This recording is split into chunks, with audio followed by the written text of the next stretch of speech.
Bien, sí, inevitable no estar al tanto de la polémica que se ha suscitado. En realidad no sé si una polémica o un encuentro de opiniones, que son las mismas que se han venido dando a lo largo de toda la causa, según parece, que no han sido superadas a partir del pronunciamiento definitivo en una sentencia por parte de la Cámara de Crimen que integro, conjuntamente, en este caso, concretamente integrado por la doctora Silvia Inés Aispiolea y la doctora Mónica Ponce de Chacur. Sí, en realidad la idea propuesta por la dirección de prensa del Poder Judicial, que era poder tener esta entrevista, inquietud que habían manifestado los medios, es la que nos ha convocado aquí y bueno, abierto a las preguntas que ustedes quieran hacer y bueno, ver de qué manera, no sé si superar la situación, pero sí al menos dejar algún punto claro para que en todo caso la discusión transite con mejor y mayor información. ¿Por qué se descartaron las 6 pericias de psicólogos y la Cámara Gesell? Sencillamente eso es un error conceptual que se ha venido repitiendo hasta parecer que fuera un hecho real, pero no hay 6 pericias, psicológicas. Hay testigos que son psicólogos o psicólogas, en este caso, que han sido o han tenido parte en el tratamiento de la niña, pero hay una diferencia conceptual imposible de olvidar entre lo que es una pericia y un testigo. Así como hay testigos psicólogos, en este caso creo que son importantes 2 o 3 de ellas, hay también testigos psicólogos que han tenido una opinión distinta a esos. O sea, cada parte, y eso se entiende, el discurso emocional que hay detrás de una cuestión como esta se entiende, se comprende y no se puede uno abstraer de la empatía que pueda generarle, digamos, este tipo de casos a las distintas personas, tanto a la persona que aparece como ofendida, como a la persona que es cuestionada posiblemente por un delito de esta naturaleza. Lo real es que en esta causa hay pericia psicológica de las dos personas, de los adultos en este caso, y hay dentro de lo que serían aspectos periciales, digamos, opinión en la Cámara Gesell, una Cámara Gesell del año 2012, cuando estaba dando inicio el sistema de Cámara Gesell en San Luis, y que con mucha satisfacción debo decir que desde aquel momento hasta ahora se ha producido una evolución sumamente importante en lo que es el análisis, incluso lógico, algo que es absolutamente también destacable, incluso en el training que tienen los profesionales para evaluar a prácticamente 7, 8 años de experiencia, de otra manera las cuestiones que se van dando en Cámara Gesell. Nosotros no podemos sujetarnos a aquellos primeros informes que en algunos casos eran hasta cartulares casi, ¿no es cierto? Hoy es impresionante ver la evolución de quienes nos ayudan o nos asisten en este aspecto técnico, porque su training profesional les habilita a decir cosas sumamente más enriquecedoras. Bueno, a la luz de estos nuevos criterios, mirar aquello de 2012 tiene una mirada un poco más crítica, ¿no? En una de las diferencias que se ha ido señalando en ese sentido.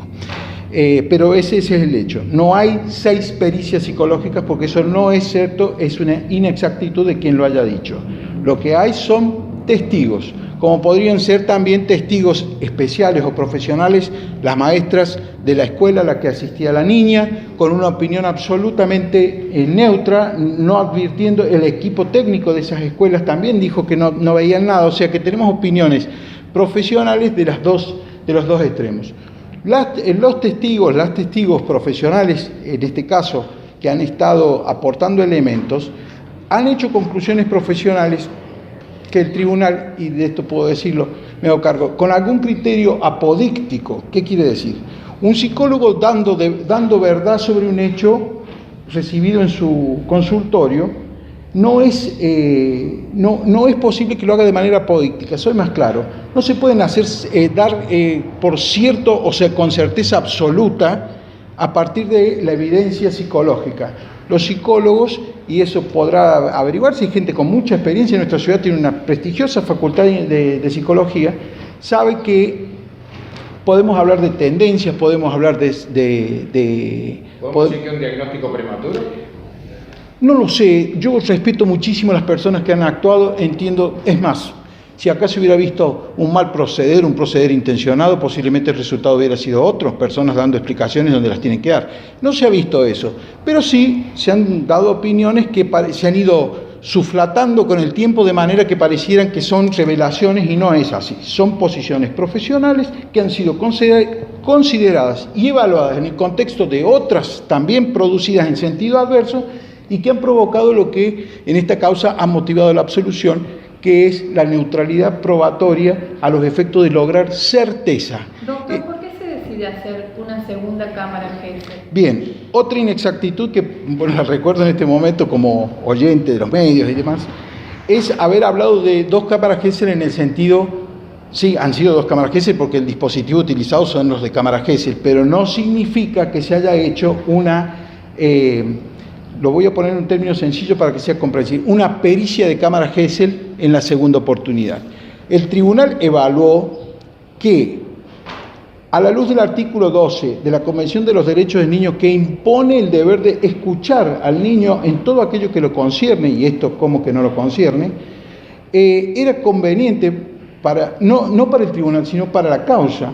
escuchar nuevamente con la delicadeza que el asunto merecía, nuevamente en este caso a la niña, con muchos años más, porque esta causa desgraciadamente hay que asumir es una causa de mucho tiempo, estamos hablando de 2012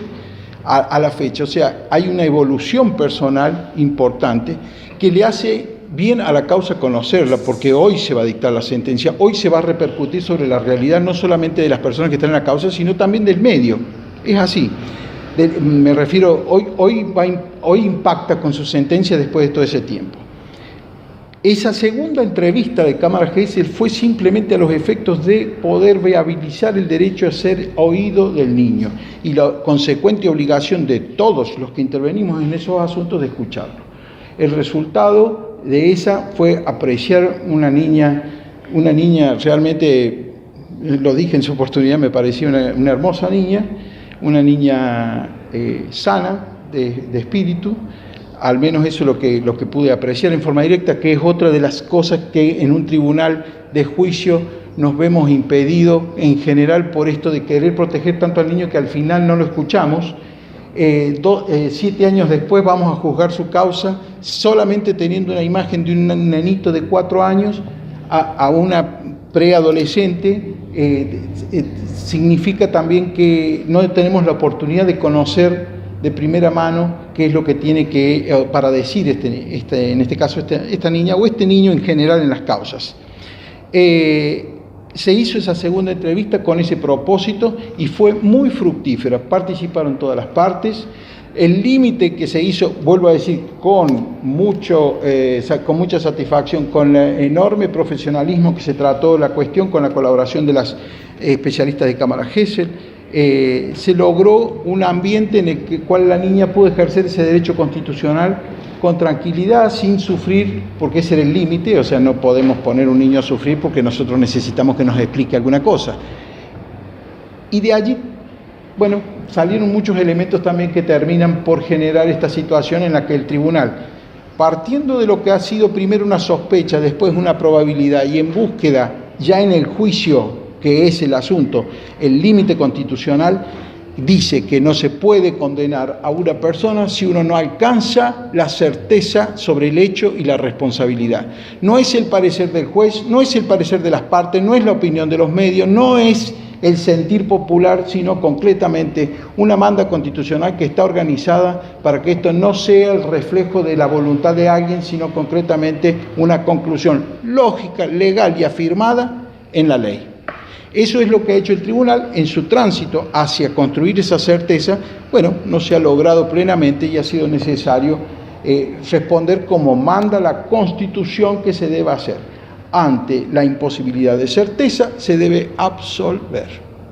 Ese no es criterio del juez, ni es bondad, ni nada por el estilo, es obligación. Sí, En algún momento en todo el proceso judicial de estos años y con las últimas cámaras, ¿queda demostrado o interpretan ustedes que puede haber sido inducida la menor? Mire, tengo muy fresco en este momento la experiencia de la segunda cámara Gesell, lo digo como dispositivo, no como calidad de pericia, sino como dispositivo, que es la que yo pude ver, yo y mis colegas, todos la pudimos ver en forma directa, o sea, si bien a través del espejo, en forma directa poder ver la emocionalidad y demás, en realidad lo que queda claro es que la niña tenía mayores posibilidades de decir, tenía también un entrenamiento sobre lo que es la situación que podría haberla involucrado, dado que ha habido una especie como de militancia, entiendo yo, de su mamá y posiblemente de la nena, o sea, para conocer de qué se trata todo esto. Y en esa misma oportunidad, eso está grabado, o sea, es un hecho objetivo, termina la niña reflejando tal vez el conflicto que podría haber entre los adultos, pero de ninguna manera un hecho que pueda llegar a ser considerado un hecho típico. Se habla de que esto es como una encriptación psicológica de no querer hablar. No lo ha apreciado así el tribunal, no lo ha apreciado así, y de la misma manera en que se puede apoyar la conclusión adversa si se tomaran los criterios que han desenvuelto algunas psicólogas, en calidad no de psicólogas, sino en calidad de testigos psicólogos. Hubo maestros testigos, hubo otros psicólogos testigos, o sea, la causa ha sido escuchada ampliamente por el tribunal, con mucha paciencia, incluso también la parte acusada, porque lógicamente está estructurado el proceso para que todo lo que se haga respecto de las personas que están afrontando un juicio sea lo más prolijo posible y les dé siempre la posibilidad de defenderse. ¿Habían dibujos con contenido sexual? Y si lo había, ¿qué análisis se le hizo a eso? Hemos sido, el principio procesal que se ha aplicado es el de la libertad probatoria. A veces una parte o la otra pueden llegar a poner alguna cortapisa en ese sentido, pero por ejemplo, se admitieron la presentación de dibujos, de notas y demás que exhibieron los testigos, algo que no es muy habitual, pero se terminó tratando de llegar a todos los elementos de prueba.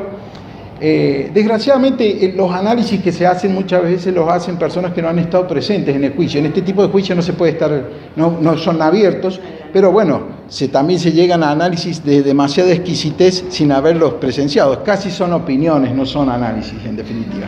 Y en este caso, los dibujos que han sido vistos, en algún criterio psicológico de algunos testigos, y vuelvo a insistir, testigos, no peritos, testigos, le otorgan una conclusión de contenido sexual, pero los mismos dibujos hechos en el jardín por la niña y demás no son idénticos los dibujos, digamos, el patrimonio de dibujos de ella no ha traducido la misma conclusión para otros profesionales, donde no se ha advertido lo que se ha manifestado.